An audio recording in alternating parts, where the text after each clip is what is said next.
Meet अवर protagonist हरीमा जो आज मरने वाला है। क्यों? क्योंकि ना उसके पास कोई क्वालिफिकेशन है और ना ही कोई क्रेडेंशियल्स। इन शॉर्ट नल्ला, नो मनी नो फैमिली। उसके पास बस एक माँ थी जो एक कार एक्सीडेंट में मर गई थी। पर ये सब नहीं होता अगर उसके कमीने बाप ने उन्हें बीच रास्ते में ना छोड़ा होता। एंड दैट्स वाई उसके पास जीने के लिए कोई भी रीजन नहीं बचा बट ही ग्लैड कि वो फिर से अपनी माँ से मिलेगा। लेकिन तभी उसे एक फोन आता है एंड लोंडा भी लाइक साला चैन से मरने भी नहीं देते। पर ये फोन कॉल उसकी जिंदगी बदलने वाला है। वो जैसे ही फोन उठाता है हमें पता पड़ता है कि ये फोन उसके फादर के लॉयर पीटर पार्क का है, जो उसे बताता है कि उसके फादर यानी डोनाल्ड मां अब इस दुनिया में नहीं रहे। एंड ऑफ कोर्स एक बेटे के लिए इससे शॉकिंग बात क्या होगी, बट आगे जो होने वाला है वो इससे भी ज्यादा शॉकिंग होगा। वो जैसे ही अपने फादर की फ्यूनरल पर पहुंचता है वो देखता है एक अप्सरा जिसका नाम है सैंड्रा ना, यानी वही औरत जिसने उसके फादर को सेड्यूस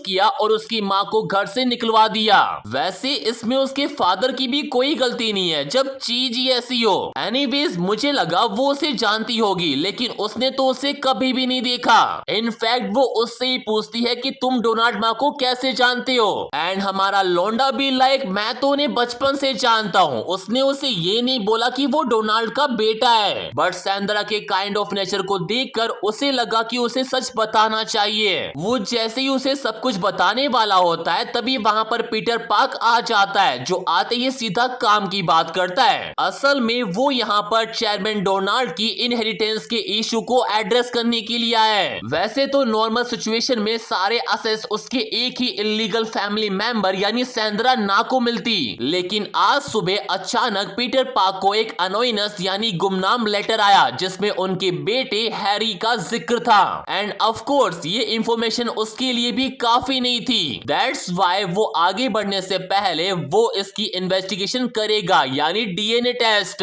और अगर डीएनए टेस्ट में ये प्रूफ हो गया कि हरी डोनाल्ड का बेटा है तो उसे लगभग $30 मिलियन की इनहेरिटेंस का ज्यादा हिस्सा मिलेगा कंपेयर टू सैंड्रा। अब सिंपल सी बात है, कोई भी लौंडा जिसके पास एक फूटी कौड़ी तक नहीं थी वो मरने वाला था, पर अगले ही दिन उसके पास 30 मिलियन आ जाता है तो वो तो शौक होगा ही ना। वैसे यहाँ पर कोई और भी है जो शौक है, ये सैंड्रा। उसका रिएक्शन भी लाइक साला मैंने उसको सब कुछ दिया लेकिन उसने मुझे कुछ भी नहीं दिया। देन उसके थोड़ी देर बाद हरी अपने बाप को थैंक यू बोलने के बजाय गालियां दे रहा है कि जब इतना पैसा था तो मेरी माँ को क्यों छोड़ा।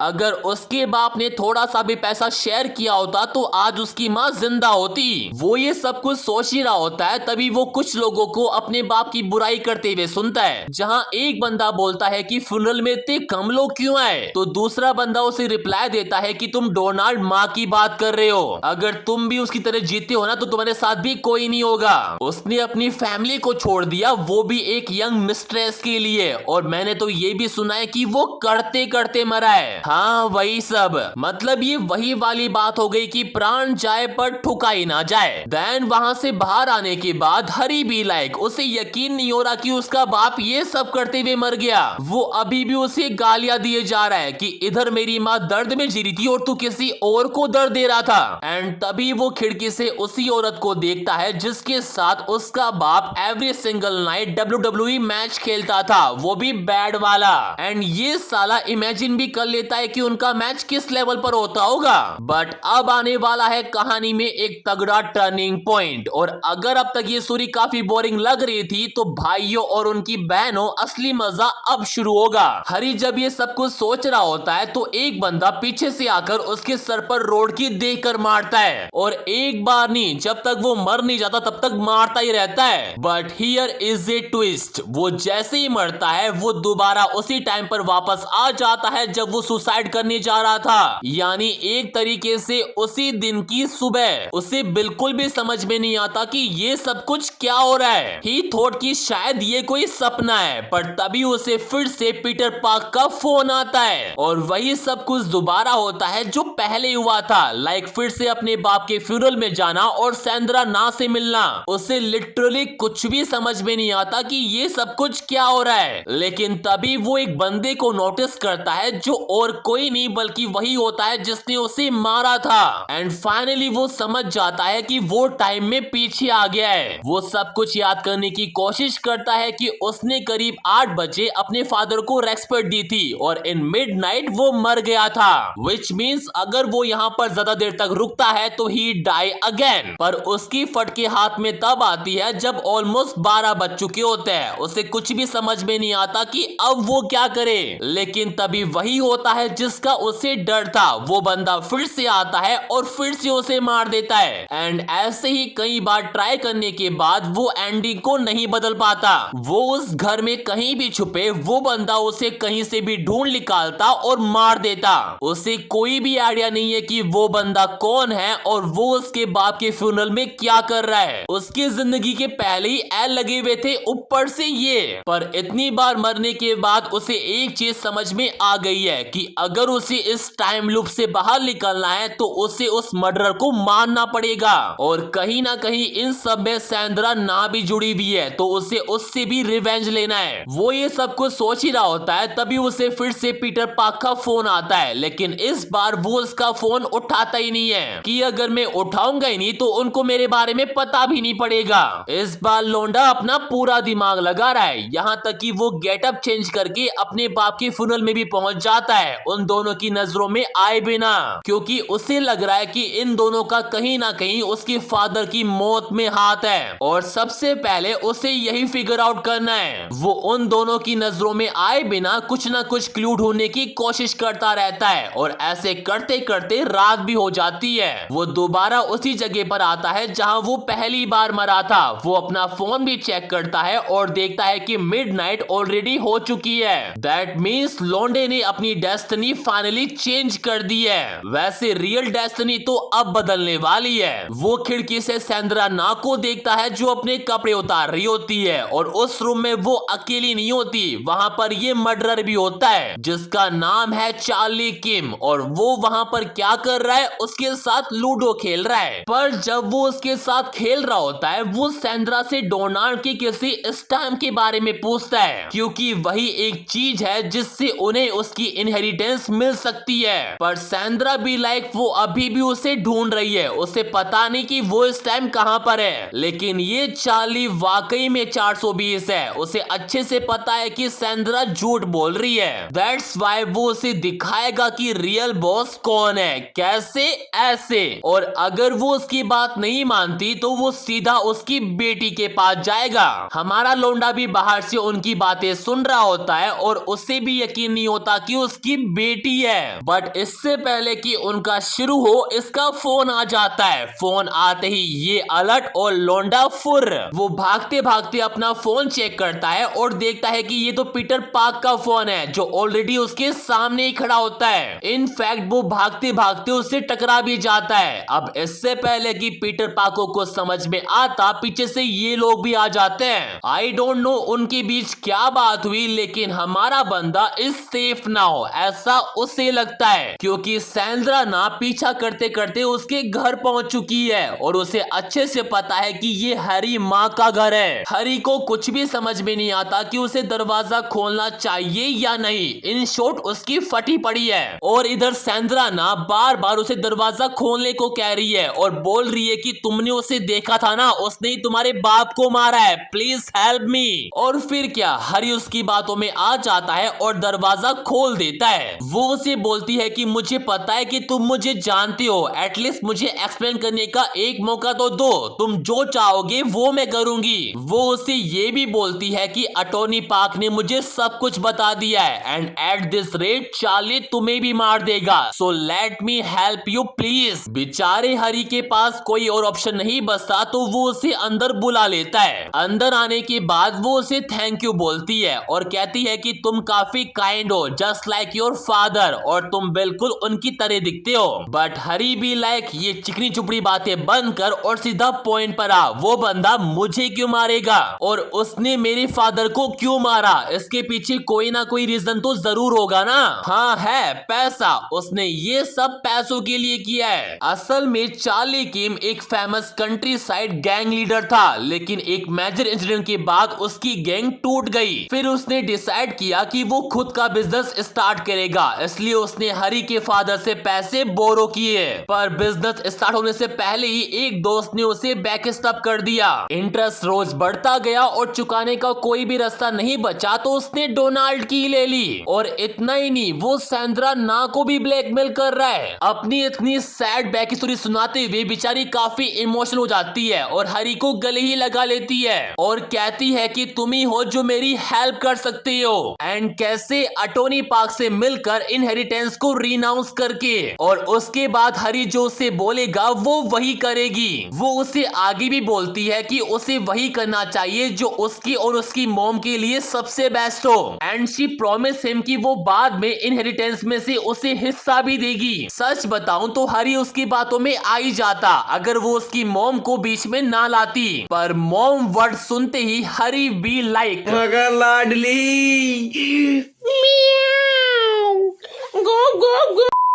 वो उसे एक बात साफ कर देता है कि मैं अपने बाप की तरह नहीं हूँ जो तुम मुझे ये सो कोल्ड एक्टिंग करके फंसा लोगी। तुम वही औरत हो जिसने मेरी माँ को घर से निकाल दिया और मेरे बाप को छीन लिया। मेरी माँ तुम्हारी वजह से मरी है, लेकिन तब भी तुम चाहती हो कि मैं तुम पर भरोसा करूं। Fuck off and get out. मैं कल अटोनी पार्क के पास जा रहा हूँ पेपर साइन करने के लिए, and I am going to make sure कि तुम और चार्ली जो डिजर्व करते हो तुम्हें वही मिले। और ये सुनते ही सैंड्रा अपने असली रूप में आ जाती है। वो जोर जोर से हंसती है और कहती है कि मुझे लगा तुम अपने बाप की तरह हो, लेकिन तुम मेरी एक्सपेक्टेशन से बिल्कुल अलग हो। अगर यहाँ तुम्हारा बाप होता ना तो उसके लिए तो बस एक स्माइली काफी थी। देन वो उसे चार्ली के बारे में सब कुछ बताती है कि वो एक बड़ी गैंग का फॉर्मर मेंबर है। उसने अपने ही बॉस को मारने की कोशिश की थी लेकिन फेल हो गया और अब वो भागता फिर रहा है। उसे एक बड़ी रकम चाहिए और वो गायब, इसलिए उसके लिए अपने नाम पर एक और क्राइम ऐड हो जाना कोई बड़ी बात नहीं होगी। इन शॉर्ट वो एक तरीके से सन की आदमी है, इसलिए वो उसे साथ में काम करने को कह रही है ताकि वो दोनों मिलकर उसे मार दे और पैसा आधा आधा कर ले। और वैसे भी वो ये इनहेरिटेंस इतनी आसानी से नहीं छोड़ने वाली। उसकी 2 बेटी है और उन दोनों को पालने के लिए उसे पैसे चाहिए। इधर हरी खुद को कंट्रोल करने की कोशिश कर रहा है, वरना उसे उसकी बातों से इतना भयंकर गुस्सा आ रहा है कि वो उसे यही मार दे, पर वो ऐसा नहीं कर सकता क्योंकि उसे और इंफॉर्मेशन चाहिए। इसलिए वो उससे उसकी बेटियों के बारे में पूछता है कि वो कहां पर है। बट सैंड्रा भी लाइक तुम उनके बारे में क्यों पूछ रहे हो, तुम कहीं कोई साजिश तो नहीं कर रहे। लेकिन अगर मैं तुम्हें बता भी दूं तब भी तुम उनका कुछ भी नहीं बिगाड़ पाओगे क्योंकि तुम चार्ली की तरह बिल्कुल भी नहीं हो। अपनी ऐसी सो कॉल्ड बातों से वो हरी को इतना ट्रिगर कर देती है कि वो उसके साथ काम करने के लिए मान जाता है, because he just need to kill Charlie. Harry का ऐसा टोन देखकर सैंड्रा उससे इंप्रेस हो जाती है कि तू तो काफी मेलनी निकला, अपने बाप से बिल्कुल अलग। एंड दैट्स व्हाई ही अब जब वो दोनों साथ में काम कर रहे हैं तो वो उसे एक वेलकम गिफ्ट देना चाहती है, वो भी कमरे के अंदर। और फिर क्या, जो बंदा आज सुबह मरने वाला था वो रात को किसी और की मार रहा है। That's the spirit. वेल, जब उन दोनों का चल रहा होता है हमें उसकी बेटियों से रिलेटेड कुछ बातें पता पड़ती है। लाइक वो हरी के फादर की बेटियां नहीं है, वो उसके पहले पति की बेटियां है। और जब हरी उससे ये पूछता है कि वो अभी कहां पर है तो शी सेज कि अभी वो हैप्पी लाइब्रेरी में स्टडीज कर रही है। देन उनका खत्म होने के बाद हरी फटाफट से अपने कपड़े पहनता है और उससे पूछता है क्या चार्ली अभी भी फुनल हाउस में होगा,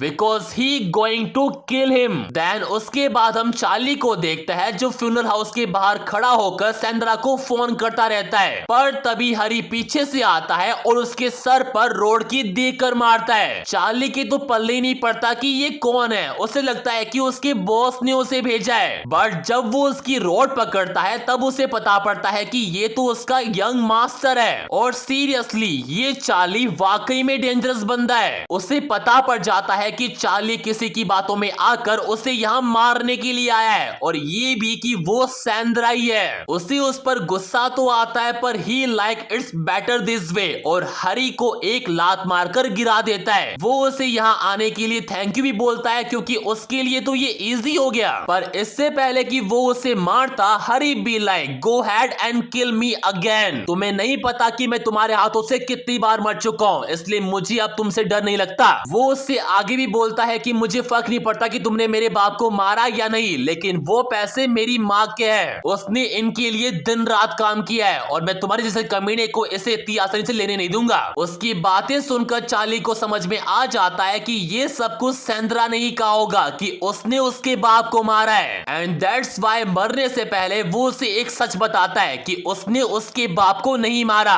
और जहां तक बात है उसकी माँ की, तो वो उसे भी जानता है। वो उससे कहता है कि मैड होने के बाद भी तुम्हारी माँ काफी हॉट थी। वो ओल्ड गिजार तो हर उस औरत के साथ मजे करता था जिसे वो छू सकता था। हरी उसकी ऐसी बातें सुनकर काफी गुस्सा हो जाता है कि मेरी माँ के बारे में ऐसी बात करना बंद कर। Just wait and see, I swear मैं तुम्हें जान से मारूंगा। बट अभी किस्मत चार्ली के साथ है। वो हरी के लिए इजी हो इसलिए अपने जैकेट में से एक चाकू निकाल लेता है और यही हरी का चांस होता है। वो सीधा भागते हुए जाता है और वो चाकू खुद के अंदर ही घुसा लेता है एंड ही डाई अगेन। और फिर क्या, वो दोबारा एक नई एनर्जी के साथ उठता है and now it's his turn to take revenge. पर इस बार वो कोई जल्दीबाजी नहीं करता, पूरा दिमाग लगाता है कि वो कैसे इस लूप से बाहर निकले। वो ये बात अच्छे से जानता है कि इसे करने का कोई भी इजी तरीका नहीं है और सैंड्रा उसे इतनी आसानी से इनहेरिटेंस देने वाली तो बिल्कुल भी नहीं है। तो उसे सैंड्रा का कुछ ना कुछ तो करना होगा। But the real problem is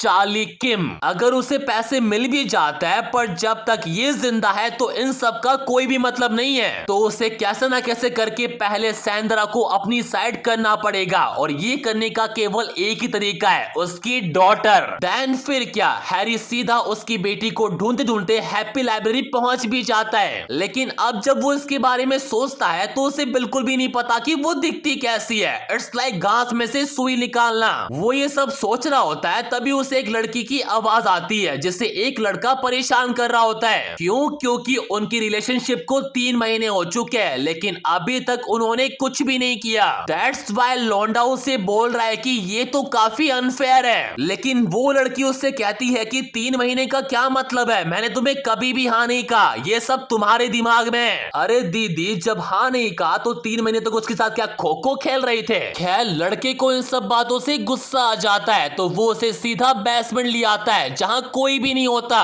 पर इससे पहले कि वो उसके साथ जबरदस्ती करता, हरी पीछे से आवाज लगा देता है जिसे सुनकर लड़का वहां से भाग जाता है। लेकिन जाते जाते वो उसको वार्निंग देकर जाता है कि तुम घर आओ, मैं तुम्हारा वही वेट कर रहा हूँ। देन उसके जाने के बाद जैसे ही हरी उसकी हेल्प करने के लिए आता है, हमें पता पड़ता है कि हरी तो उसको ऑलरेडी जानता है और वो लड़की भी उसे जानती है। असल में इस लड़की का नाम सोफिया है जो हरी की स्कूल फ्रेंड है। इसके स्कूल में ज्यादा दोस्त नहीं थे क्योंकि ये काफी इंट्रोवर्ट थी, लेकिन ये हमेशा ग्रुप प्रोजेक्ट में हरी की हेल्प करती थी। पर जैसे ही हरी को लगा कि वो दोनों काफी क्लोज आ रहे हैं, उसने स्कूल ही छोड़ दिया और उसके बाद वो दोनों आज मिल रहे हैं। हरी उससे पूछता भी है कि तुम अचानक से स्कूल से कैसे गायब हो गई थी और अभी जो हुआ वो सब क्या था। सोफिया उसे बताती है कि उसे अपने कुछ फैमिली रीजंस की वजह से स्कूल छोड़ना पड़ा और आज जो हुआ उसके लिए वो उसे थैंक यू भी बोलती है। वो उसे बताती है कि वो लड़का उसे एक ऑनलाइन फोरम पर मिला था लेकिन अचानक ही वो खुद को उसका बॉयफ्रेंड कहने लगा, यहाँ तक कि वो उसका पीछा भी करता है और अगर आज हरी वहाँ नहीं होता तो पता नहीं उसके साथ क्या होता।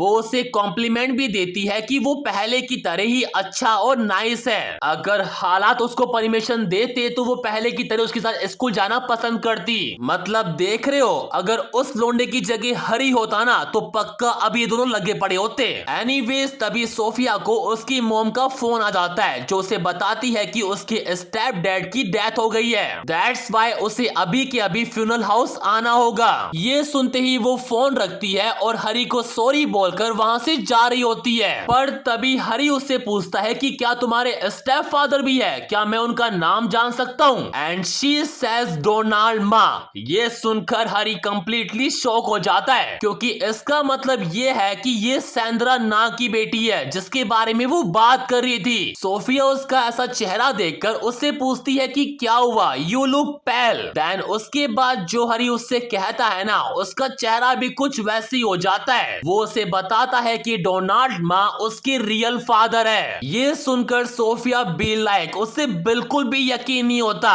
देन तभी हरी उसे एक और झटका देता है कि फ्रॉम दिस मोमेंट अब से वो उसके साथ रहने वाली है। वो उसे सब कुछ सच बताता है कि एक बंदा है चार्ली नाम का जिसे शायद तुम जानती भी होगी, वो मेरा मेरा पीछा कर रहा है मुझे जान से मारने के लिए। और ये सुनकर सोफिया कंप्लीटली शॉक हो जाती है। हरी को भी समझ में नहीं आता है कि वो उसे ये सब कुछ क्यों बता रहा है, क्या वो उस पर बिलीव करेगी? And she believe him. उसे भी लगता है कि चार्ली एक काफी खतरनाक इंसान है, दैट्स व्हाई वो उसकी हेल्प करने के लिए मान जाती है। वो उसे बताती है कि वो भी चार्ली को कभी भी माफ नहीं कर सकती, क्योंकि उसकी वजह से ही उसकी मॉम हमेशा सफर करती है, और आज जो हरी ने उसकी हेल्प की उसके बदले वो कुछ भी कर सकती है। देन उसके थोड़ी देर बाद हरी सोफिया को किसी होटल में ले आता है, क्योंकि वो उसे लेकर घर तो बिल्कुल भी नहीं जा सकता, अभी के लिए तो बिल्कुल नहीं। इधर सोफिया होटल रूम को देखकर कंप्लीटली अमेज हो जाती है, क्योंकि वो पहली बार किसी होटल में आई है। हरी को भी नहीं लगा था कि वो इतनी आसानी से मान जाएगी। देन वो उससे पूछता है कि अब हमें क्या करना चाहिए, क्या तुम्हारे पास कोई प्लान वगैरह है? एंड शी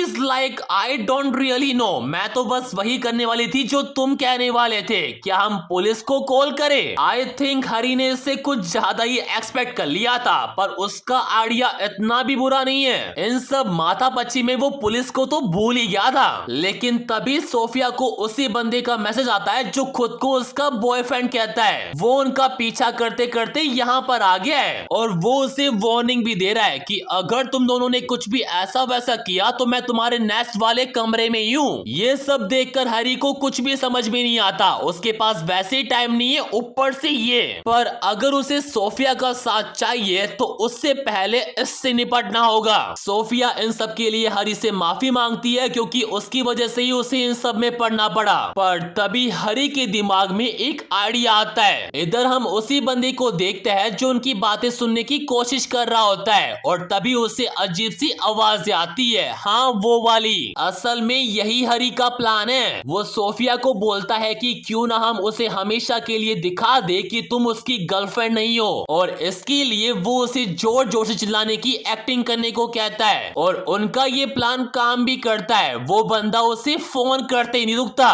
पर देखते ही देखते ये एक्टिंग कब रियल में बदल जाती है पता ही नहीं पड़ता। वो नकली बॉयफ्रेंड भी खुद को कंट्रोल नहीं कर पाता और इनके रूम के बाहर आकर चिल्लाने लगता है। लेकिन हरी ने इसका इंतजाम भी पहले ही कर रखा था, उसने पहले ही पुलिस को रिपोर्ट कर दी थी, जो टाइम पर वहां आ भी जाती है और उस नकली बॉयफ्रेंड को अपने साथ ले जाती है। सोफिया इन सब के लिए हरी को थैंक यू बोलती है और कहती है कि अगर तुमने बेसमेंट में हमारी फोटो ना खींची होती तो पुलिस को हम पर यकीन भी नहीं होता। मतलब एक तरीके से उसने वो फोटो देकर पुलिस को एविडेंस जमा करा दिया कि ये उसे स्टॉक कर रहा था। देन उसके बाद हम चार्ली को देखते हैं, जो हरी के घर के नीचे खड़ा होता है, क्योंकि उसे चेयरमैन सीक्रेट सन के नाम से एक बंदे ने मैसेज किया था कि मुझे पता है कि तुमने ही चेयरमैन को मारा है, और अगर तुम्हें पैसे चाहिए तो इस एड्रेस पर आ जाना। देन वो जैसे ही हरी के रूम के अंदर आता है, वो देखता है सोफिया को, जिसने कुछ भी नहीं पहना होता।